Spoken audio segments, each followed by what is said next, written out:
अच्छा सुनिए, चैनल को यदि अभी तक सब्सक्राइब नहीं किया है तो सब्सक्राइब करके बेल आइकन को जरूर दबा लेना, ताकि मोटिवेशन के नोटिफिकेशन आपको हमेशा प्राप्त होते रहे। जब भी आप कोई नया काम शुरू करने जाते हैं तो आप डरते हैं कि आप उस काम में सफल हो पाएंगे या फिर नहीं।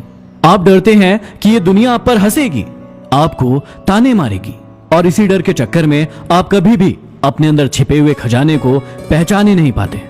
कभी कभी तो आपको ऐसा भी लगता होगा कि जो लोग सफल होते हैं वो शायद डरते ही नहीं है, लेकिन ऐसा बिल्कुल नहीं है। एक बार एक सम्राट युद्ध स्थल में पहुंचे।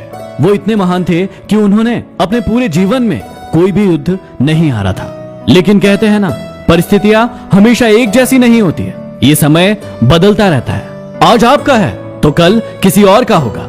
ऐसा ही उस राजा के साथ भी हुआ। जब वो युद्ध में पहुंचे तो शत्रु सैनिक उनकी सेना से कहीं ज्यादा अधिक थे। उनके सैनिकों को वो मारने लगे। राजा अपनी जान बचाने के लिए अपने अंगरक्षकों के साथ भागने लगा, लेकिन शत्रु सैनिकों ने उनका पीछा कर दिया। रास्ता पहाड़ी था, बहुत ही दुर्गम था, इसलिए उनके अंगरक्षक पीछे रह गए। थोड़ी देर के बाद घोड़े ने भी राजा का साथ छोड़ दिया। अब राजा पैदल ही भागने लगे। शत्रु सैनिक अभी भी उनके पीछे थे। वो भागते भागते एक गांव में पहुंचे, जहां पर एक बाजार लगा हुआ था। एक दुकान पर पहुंचे और गिड़गिड़ाने लगे कि मुझे बचा लो, शत्रु सैनिक मेरे पीछे लगे हुए हैं। दुकान वाला पहचान गया था कि ये तो महान सम्राट है। उसने उन्हें रुई के एक बड़े बोरे में अंदर भर दिया और ऊपर से सारी रुई ढक दी। थोड़ी देर के बाद शत्रु सैनिक वहां पर पहुंच गए। सारी दुकानों का सामान इधर से उधर करने लगे, पूछने लगे कि यहाँ पर कोई आया है क्या। सारे दुकानदार बहुत डर गए और अब शत्रु सैनिक आगे बढ़ने लगे। हर दुकान में देखने लगे कि कहीं राजा छुपा है क्या। हर बोरी के अंदर तलवार घुपाने लगे कि यदि कहीं राजा हो तो आज उसे वहीं मार दे। धीरे धीरे वहां आए जहां राजा छुपे हुए थे और उस रुई की बोरी के अंदर तलवार घुपाने लगे, लेकिन राजा बहुत अंदर छुपे हुए थे, इसलिए तलवार वहां तक नहीं पहुंची। शत्रु सैनिकों ने बोला कि राजा यहाँ नहीं है, राजा तो भाग गया, चलो आगे देखते हैं। थोड़ी देर के बाद राजा के अंगरक्षक वहां पर आ गए और उस व्यक्ति ने राजा को बाहर निकाला।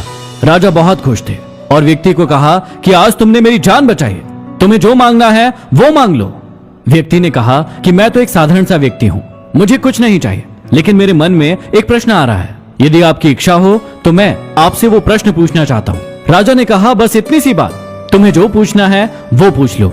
व्यक्ति ने कहा कि जब शत्रु सैनिक आगे बढ़ रहे थे और धीरे धीरे करके आपके पास आ रहे थे, आपको सब कुछ सुनाई दे रहा होगा। जैसे ही वो आपके पास आए और तलवार इस रुई की बोरी में घुपाने लगे, आपको कैसा लगा था?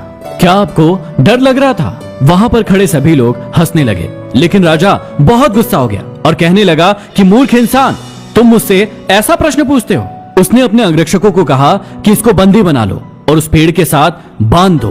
अंगरक्षकों ने ऐसा ही किया, उस व्यक्ति को पेड़ से बांध दिया और राजा ने कहा कि इसके मुंह पे काला कपड़ा बांध दो। अंगरक्षक ने उस व्यक्ति के मुंह पर एक काला कपड़ा बांध दिया। अब राजा ने कहा कि एक व्यक्ति इसके सामने तलवार लेकर खड़े हो जाओ और जैसे ही मैं 3 तक गिनती बोलूंगा, इसका सर धड़ से अलग कर देना। राजा ने कहा 1, 2 और 3, और अब अपने अंगरक्षक को कहा कि इसके मुंह से काला कपड़ा हटा दो और इसके हाथ पांव भी खोल दो। अंगरक्षक ने ऐसा ही किया। जैसे ही उसके हाथ पांव खोले गए, वो व्यक्ति राजा के पैरों में आकर गिर गया और माफी मांगने लगा। राजा ने उसे उठाया और अपने गले से लगा लिया। राजा ने कहा कि थोड़ी देर पहले तक सब कुछ ठीक था, लेकिन उसके बाद मैं गुस्सा हुआ, तुम्हें उस पेड़ से बंधवाया गया, तुम्हारे मुंह पर काला कपड़ा लगाया गया और तुम्हारे सामने एक व्यक्ति तलवार लेकर खड़ा था। मैं गिनती बोल रहा था 1, 2 और 3। उस वक्त तुम्हें कैसा लग रहा था? जैसे तुम्हें लग रहा था वैसे ही मुझे लग रहा था। यही तुम्हारे प्रश्न का जवाब है। डर सबको लगता है, मैंने अपने डर पर विजय प्राप्त कर लिया, इसलिए आज मैं यहाँ हूँ। जिस दिन तुम अपने डर पर विजय प्राप्त कर लोगे, तुम मेरी जगह पर होगे। तो अब आप क्या सोच रहे हैं? आप किससे डर रहे हैं? अपने डरों के कारण को खोजिए और उसे खत्म कीजिए। लेकिन एक बात याद रखना, निडर बनकर हमें किसी का बुरा नहीं करना है, बस खुद का अच्छा करना है। यदि आपको मेरे वीडियोस पसंद आते हैं तो अपने दोस्तों को और भाई बहनों को शेयर जरूर कीजिएगा, ताकि उनकी जिंदगी में भी बदलाव आ सके। यदि आपने मुझे फेसबुक पर फॉलो नहीं किया है तो फॉलो कीजिएगा। अगले वीडियो में फिर मिलते हैं। धन्यवाद।